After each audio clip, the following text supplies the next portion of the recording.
Livro Mulheres que Correm com os Lobos. Introdução. Cantando sobre os Ossos. Parte 1. A fauna silvestre e a mulher selvagem são espécies em risco de extinção.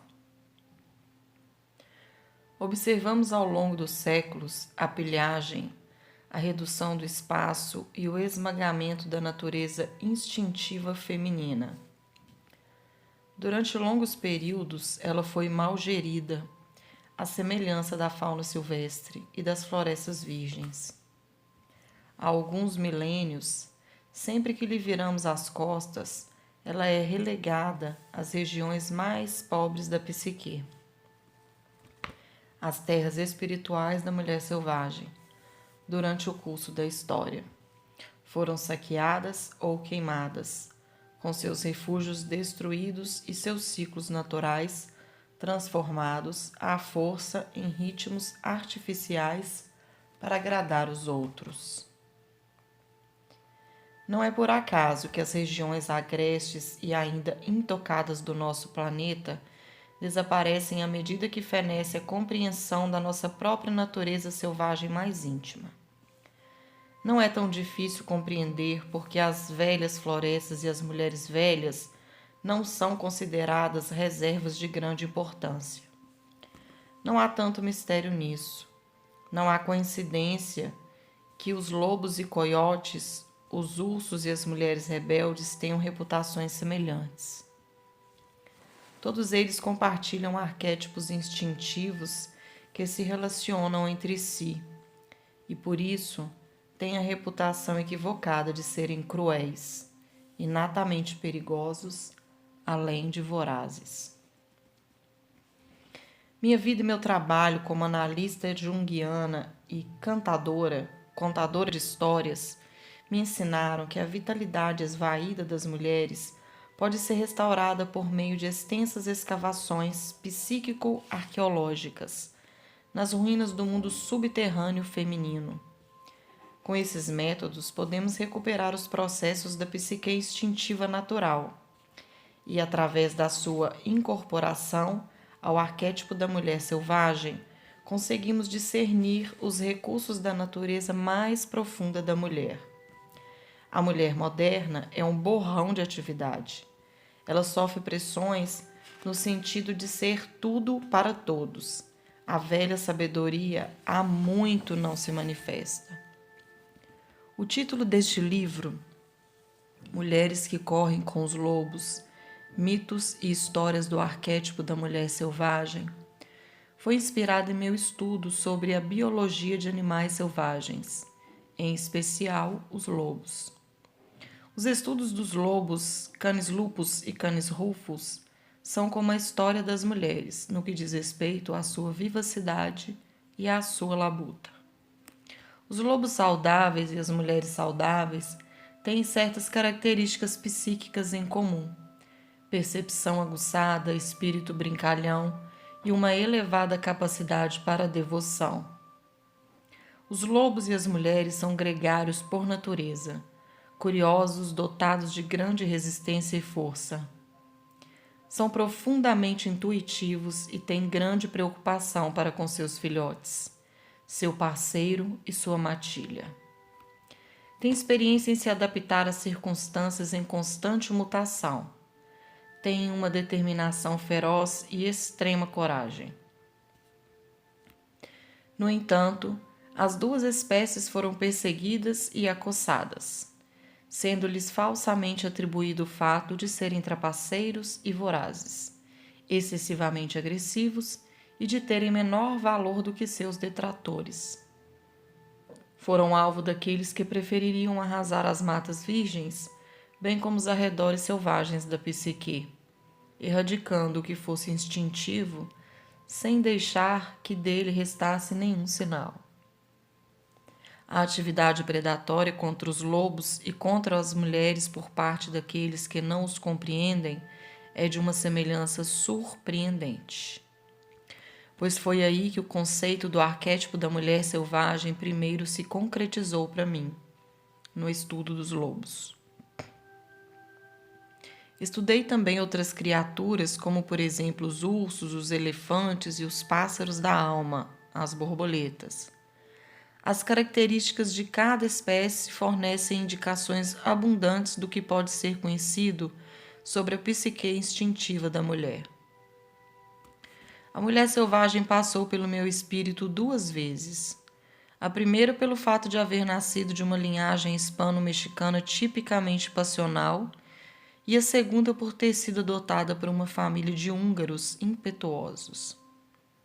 Cresci próximo à fronteira dos estados de Michigan e Indiana, cercada de bosques, pomares e campos, e perto dos grandes lagos. Ali, os trovões e os relâmpagos eram meu principal alimento. Os milharais estalavam e falavam alto à noite. Mais ao norte, os lobos vinham até as clareiras ao luar, para pular e uivar. Todos podíamos beber dos mesmos regatos sem medo. Embora eu não a chamasse por esse nome na época, meu amor pela mulher selvagem começou quando eu era pequena. Eu era uma esteta, não uma atleta, e meu único desejo era o de perambular em êxtase. A mesas e cadeiras eu preferia o chão, as árvores e as cavernas, porque nesses lugares eu sentia como se pudesse me encostar no rosto de Deus. O rio sempre queria ser visitado depois que escurecesse. Os campos precisavam de alguém que neles caminhasse para que pudessem farfalhar conversando. As fogueiras precisavam ser feitas na floresta à noite, e as histórias precisavam ser contadas onde os adultos não pudessem ouvir. Tive a sorte de crescer na natureza. Lá, os raios me falaram da morte repentina e da evanescência da vida. As ninhadas de camundongo revelavam que a morte era amenizada pela nova vida. Ao desenterrar contas de índios, trilobites da terra preta, eu compreendia que os seres humanos estão por aqui há muito, muito tempo. Tive aulas sobre a sagrada arte da autodecoração com borboletas pousadas no alto da minha cabeça, vagalumes servindo de jóias durante as noites e rãs verde esmeralda como pulseiras. Uma loba matou um de seus filhotes que estava mortalmente ferido. Para mim, foi como uma dura lição sobre a compaixão e a necessidade de permitir que a morte venha aos que estão morrendo. As lagartas cabeludas que caíam dos seus galhos e voltavam a subir, arrastando-se, me ensinaram a determinação. As cócegas do seu caminhar no meu braço me revelaram como a pele pode ter vida própria. Subir ao alto das árvores me mostrou como seria o sexo um dia. Minha própria geração, posterior à Segunda Guerra Mundial, cresceu numa época em que as mulheres eram infantilizadas e tratadas como propriedade. Elas eram mantidas como jardins sem cultivo. Mas, felizmente, sempre chegava alguma semente trazida pelo vento. Embora o que escrevessem fosse desautorizado, elas insistiam a si mesmas. Embora o que pintassem não recebesse reconhecimento, nutria a alma do mesmo jeito. As mulheres tinham de implorar pelos instrumentos e pelo espaço necessários às suas artes. E se nenhum se apresentasse, elas abriam espaço em árvores, cavernas, bosques e armários. A dança mal conseguia ser tolerada, se é que o era. E por isso elas dançavam na floresta, onde ninguém podia vê-las, no porão ou no caminho para esvaziar a lata de lixo. A mulher que se enfeitava despertava suspeitas. Um traje ou o próprio corpo alegre aumentava o risco de ela ser agredida ou de sofrer violência sexual. Não se podia dizer que lhe pertenciam as roupas que cobriam seus próprios ombros.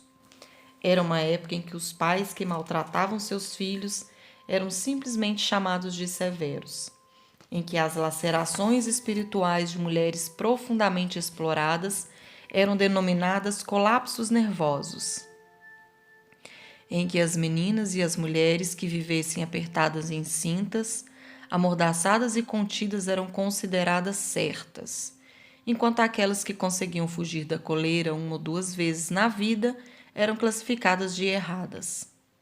Por isso, igual a muitas mulheres antes e depois de mim, passei minha vida como uma criatura disfarçada.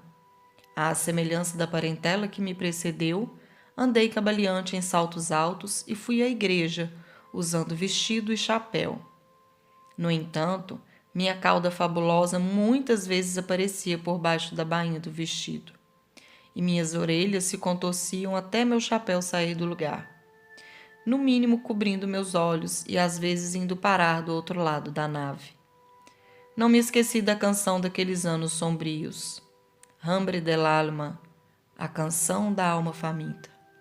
Mas também não me esqueci do alegre canto rondo, o canto profundo, cuja letra volta à nossa mente quando nos dedicamos à regeneração do espírito.